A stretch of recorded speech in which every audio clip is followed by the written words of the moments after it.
Oh, hi there. Thanks for coming back. Just doing a little reading. Contemporary composers on contemporary music. I'm wondering what W.C. would have said about rap. Well, I guess we'll never know. Well, today, I'm going to do a little bit of work on the chromatic harmonica. There's a lot of things about the chromatic harmonica that if you're a blues player or you're just starting out on it, there isn't very much that you can actually go to, like a method book, like for violin, you can probably, there's stacks of them for clarinet, flute, and everything. A lot of the older harmonica players really didn't leave very much behind. There's a few books by Larry Adler, but there's really not that much about technique in there that you could really get your head around. They're about maybe 50, 60 years old. Chambers Wang wrote something called 18 Exercises for Chromatic Harmonica, and I don't think they were ever published. I have some of them myself. I had all 18 of them at one time, but as things go, I lost some of them. But what he did was he took parts of bona, rhythmical articulation, and he readapted them for the harmonica, and he shows a lot in there about how to use the E sharp and the B sharp, and he's showing how to play legato using the same breath pattern all the way through. So the E sharp and B sharp are very important, and unfortunately you don't see very many exercises about that. And also you don't see very much about things about using the slide mechanism.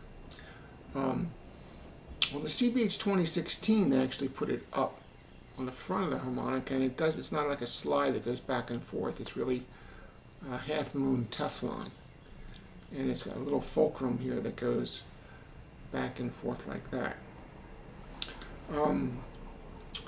One thing that I remember I learned from Chambers Wang was that as well as pushing the button into the harmonica, you can also push the harmonica into the button, and you can actually use them together with the finger and the other hand working together to give you some more speed and accuracy depending on what you're doing. Now, when you're working with E sharp and B sharp, there are some exercises that I saw by a guy named Forrest Scott. He was one of the older chromatic harmonica players that I met, the first guy that actually taught me. And then I saw the same exercise with Chambers and the same thing with Robert Bonfiglio on how to actually use the E sharp and B sharp and how it works together with the slide, with the hand moving into the button as well as this button moving into the harmonica. So on the harmonica, you've got an F and you have an E sharp right in the same hole. And you also have a B sharp and a C. There are actually 3 C's right in the same area, right next to each other. It can be an advantage, or it can cause a lot of confusion depending how you learn how to study these. So you've got the E sharp, which is the F. That's F, E sharp.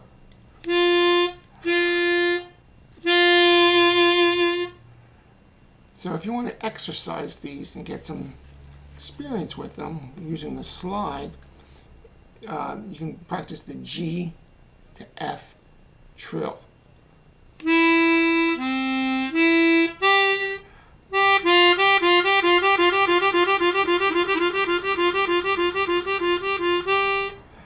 So I'm going G to E sharp.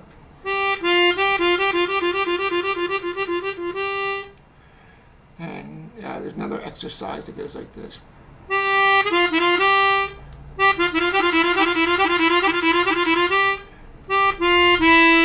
So it goes F down to E,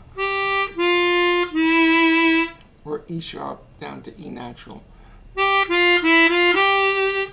Sounds just like Alfie. I think that's what actually Stevie Wonder does when he plays it.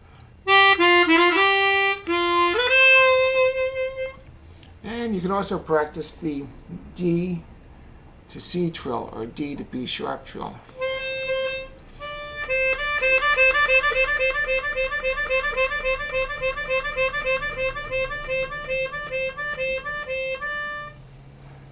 And the same type of exercise.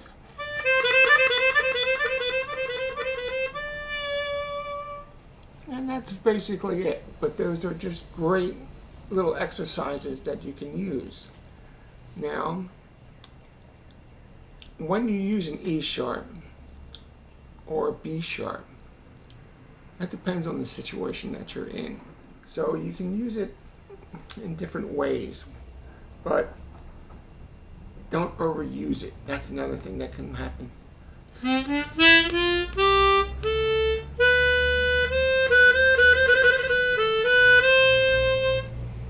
It works great in Baroque music if you have it in the proper key.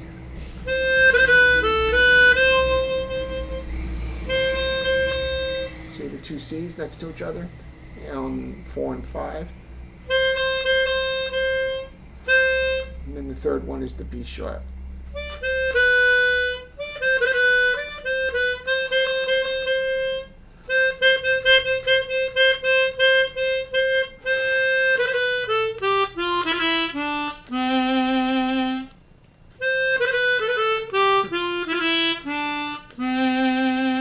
So that was the C scale, and I'm using the B sharp and the C sharp in there.